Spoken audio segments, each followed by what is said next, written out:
Libre féminin est destiné aux femmes qui ont connu des violences conjugales par le passé et qui sont décidées de ne plus faire de ce passé un frein, mais une force, celle de pouvoir reprendre les rênes de leur vie en main et de créer une vie qui les inspire.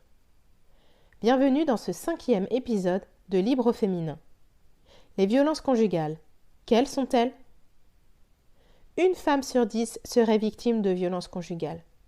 Je dis serait car je reste convaincue que ce chiffre est plus élevé du fait que certaines femmes se taisent sur ce qu'elles subissent ou sur ce qu'elles ont subi, et que d'autres ne savent pas que ce qu'elles vivent ou que ce qu'elles sont vécues sont des violences conjugales. Par définition, la violence conjugale est la violence exercée par l'un des conjoints au sein d'un couple, quel que soit son genre, et ce même conjoint domine l'autre.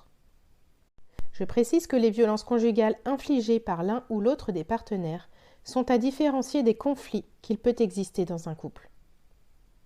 Dans cet épisode, je considère que le couple où il a existé des violences conjugales est un couple hétérosexuel où l'homme en a été l'auteur et où la femme en a été la victime.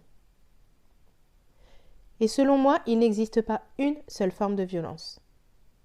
Et je parle régulièrement de violence conjugale au pluriel. Même toujours, j'en parle au pluriel.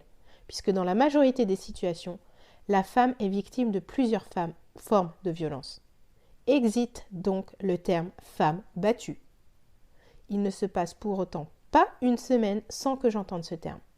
Alors stop. Pour rappel, être battue signifie que la femme a été frappée par son compagnon.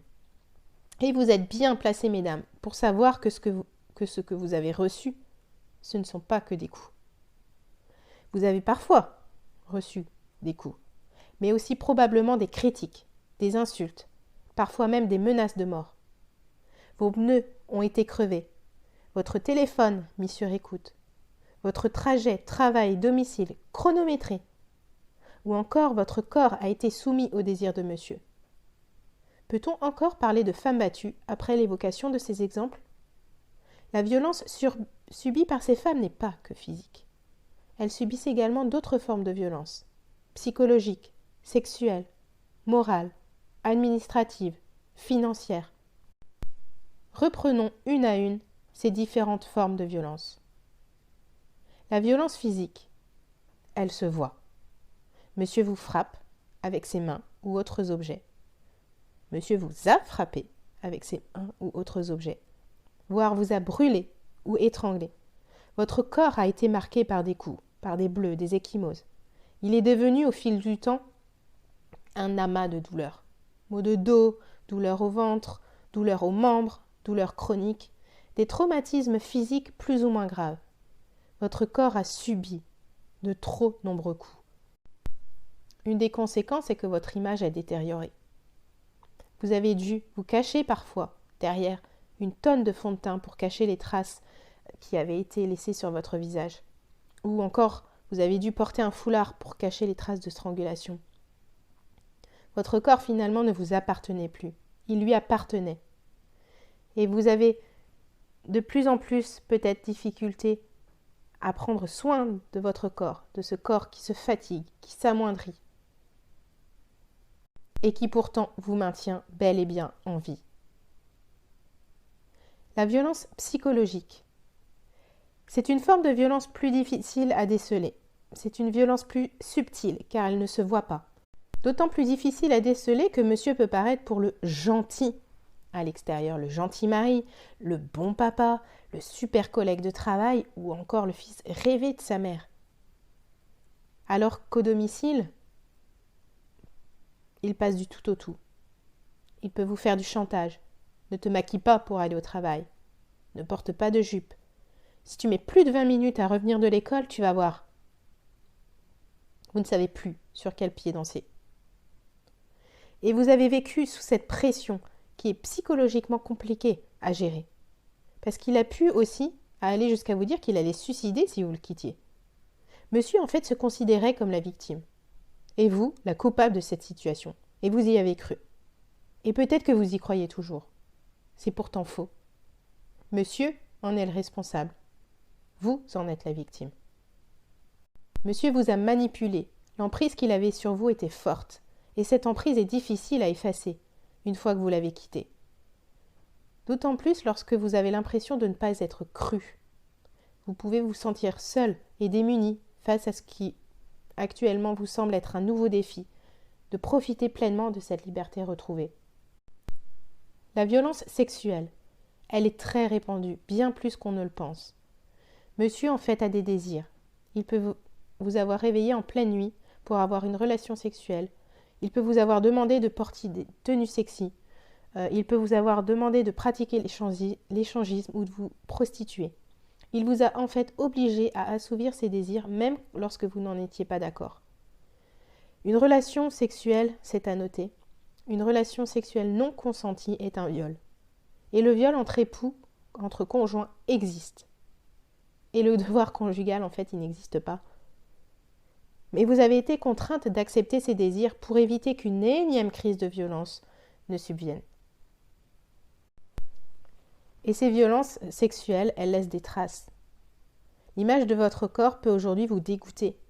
Et tout ce qui est notion de désir, de plaisir, de respect dans votre vie peut vous être difficile à gérer. Votre corps, en fait, s'est cantonné à un moment donné à n'être qu'un objet. Alors votre corps, c'est votre enveloppe extérieure, celle qui vous protège, celle qui fait de vous celle que vous êtes. Et cette enveloppe se doit d'être respectée et chérie. La violence verbale. C'est une forme de violence qui ne se voit pas, mais qui s'entend. Monsieur a déversé des mots de colère, d'insultes envers vous. Il a pu vous traiter de moins que rien, de bonne à tout faire. Il a pu vous insulter de salope, de pute, de connasse. Et vous êtes toujours sur la défensive pour ne pas provoquer de violence. Vous avez essayé, vous marchiez sur des œufs. Parce qu'à la moindre petite chose, un plat qu'il ne trouvait pas assez salé, l'eau qui n'était pas assez chaude dans son café, pouvait le faire exploser et l'amener à vous insulter. Et ces insultes aussi, eh bien peut-être que certaines d'entre elles sont encore ancrées en vous. Vous les avez entendues au quotidien. Et peut-être pensez-vous que ces insultes vous décrivent. Et ce n'est pas le cas. Ces insultes décrivent la réalité de l'auteur. Cependant, votre cerveau les a enregistrées. Et cela peut avoir des conséquences sur vous. Vous pouvez vous sentir dépressive, vous pouvez avoir développé des addictions, vous pouvez encore avoir des troubles du sommeil, des troubles alimentaires ou encore des troubles de la personnalité. Une autre forme de violence est la violence administrative. En France, nous sommes un pays où la paperasse fait partie du quotidien et nous devons, à bon nombre de moments, lors de nos démarches administratives, pouvoir être en capacité de fournir des justificatifs de notre situation. Peut-être que vous n'avez jamais connu cela, car monsieur détenait ces papiers tel un trésor dans un coffre-fort auquel vous n'y avez absolument pas accès. Et ces papiers, en fait, sont des papiers qu'il détenait, voilà, tel un trésor, mais qu'ils sont pourtant nécessaires à obtenir lorsque vous souhaitez vous séparer. Cela facilite grandement les démarches et que si vous êtes aujourd'hui, si vous n'êtes plus aujourd'hui avec l'auteur des violences, peut-être que vous avez été confronté à cette difficulté d'obtenir de nouveau tous les papiers. Donc attention à bien avoir en votre possession tous les papiers administratifs qui peuvent justifier de votre situation actuelle. La dernière forme de violence que j'évoque aujourd'hui est la violence financière. Un compte bancaire à votre nom, vous ne connaissiez pas. Monsieur vous a interdit d'en avoir un qui vous est propre. Il a fait en sorte que vous, le couple, n'ayez qu'un seul compte auquel monsieur avait accès. Vous n'aviez peut-être absolument aucun euro pour pouvoir acheter vos protections périodiques ou encore acheter le lait maternisé pour votre petit dernier. Vous deviez constamment quémander de l'argent à monsieur. Vous n'aviez aucune autonomie financière, aucune possibilité de subvenir à vos besoins, ni même de vous faire plaisir. Et aujourd'hui, maintenant que vous en êtes séparés, peut-être que vous êtes confronté à une difficulté de pouvoir gérer de nouveau un budget. Mais cela vous est possible, puisque vous n'êtes plus dépendante de monsieur. Pour toutes les personnes qui se sentent concernées de près ou de loin par les violences conjugales, ayez en tête qu'il existe différentes formes de violence.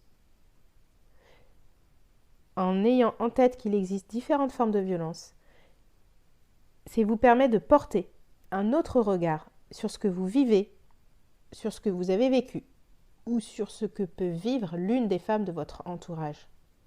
Nous sommes, à mon sens, tous et toutes concernés par cette problématique. Chaque femme est l'héroïne de sa propre histoire.